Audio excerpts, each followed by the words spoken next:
Welcome to the Parsha Perspective. Each week, we will delve deep in a weekly Torah portion to find a practical and insightful way to enhance your daily life.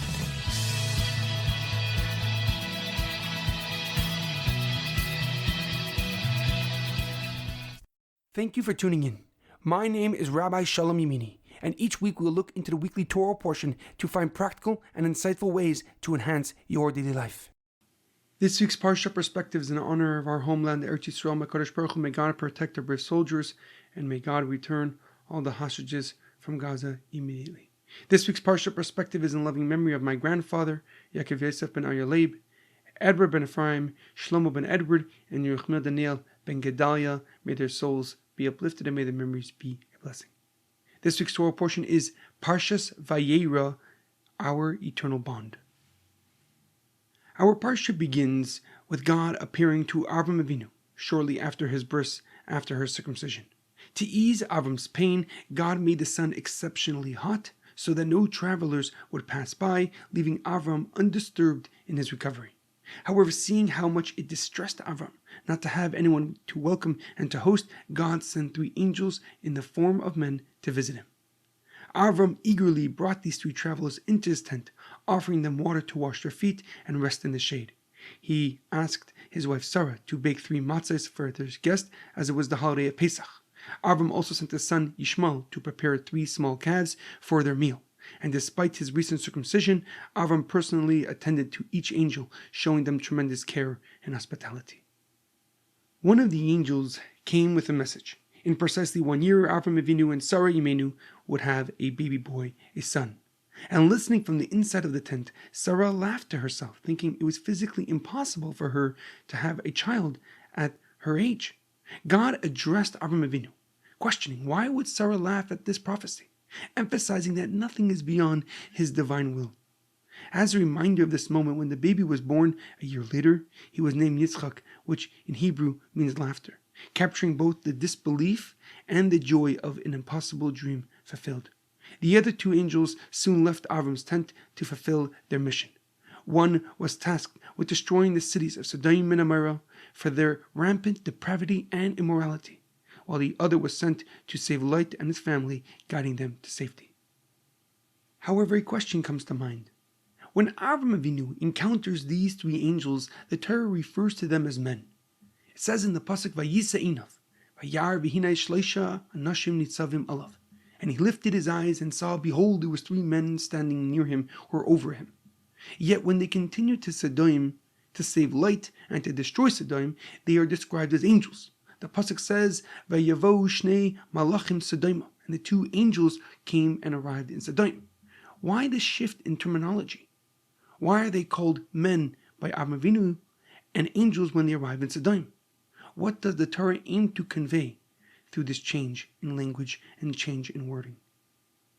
Rashi, Rav Shlomo Yitzchaki, the leading Torah commentary, gives an interesting explanation. He writes that when Avram encountered the angels, they were wearing their clothing of men. They looked like travelers journeying through the desert, and for this reason, Avram treats them as an ordinary guest, as an ordinary traveler, making them food and even slaughtering calves to provide them with a full meal. In contrast, when Light encounters the angels, they appear in their celestial clothing. Their divine nature was clear and undisguised. So Light, recognizing their holiness, immediately greets them with the reverence and awareness that they are God's messengers, that they are angels. And Rashi learns this from the words, "Vayar Light vayakam likwaisam vayishtachu apayim arza," that when Light saw them, he rose to greet them and bowed his face and bowed down to the ground, recognizing their holiness. And Light's recognition of their heavenly status, unlike Avram's initial perception, suggests that they were not disguised as mere men, but openly and revealed as themselves as angels and messengers of God. However, the Radak, Rav David Kimchi, a philosopher and Torah commentary from the 12th century, gives a deeper and more profound explanation. He answers that the discrepancy in the description of the angels as men with Avram and as angels with Light stem from the different ways the angels were perceived. While both receive visits from the angels, the nature of these encounters reflect vastly on their relationship with God. The Radak explains that to Avram, a man of HaKadosh Baruch Hu, A man of unparalleled commitment and devotion, the angels appeared as ordinary men. His closeness to God elevated him to a level that even celestial beings, angels, felt accessible. Avram's connection with Hashem was so deep that the angels entered his tent as honored guests rather than distinct and otherworldly figures.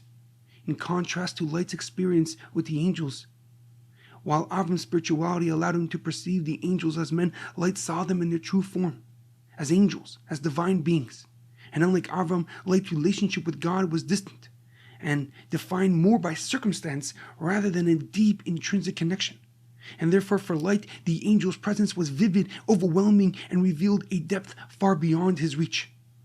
Light's merit came not from his own actions or dedication, but from his familiar relationship with Avraham Avinu. Light's encounter with the angels was not one of equals, heaven forbid, but rather as a beneficiary of God's mercy extended solely because he was Avram's relative. And hence, when Light saw the angels, he lowered himself fully to the ground, bowing his head out of respect of their holy presence.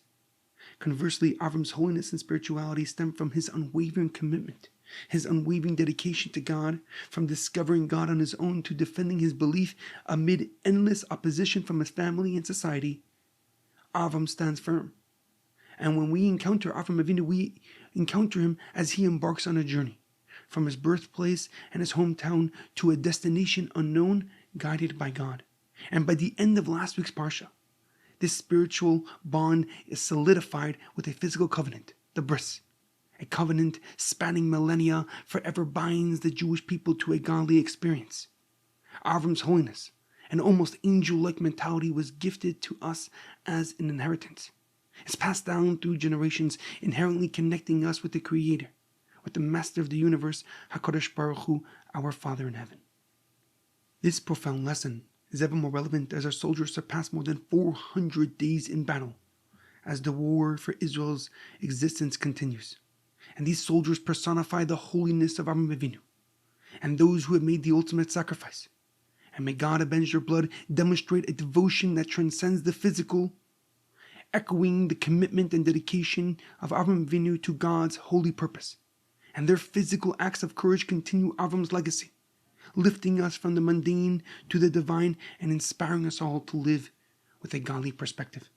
And this episode is dedicated in memory of the 794 soldiers, 8 in the past week, who have made the ultimate sacrifice protecting the Jewish nation in the entire world. May God avenge their blood, and may God comfort their families and friends, and show kindness and mercy as their legacy brings about the ultimate redemption. I conclude with this profound quote: "To live with purpose today is to walk with the courage of past generations." Have a great weekend and a good Shabbos.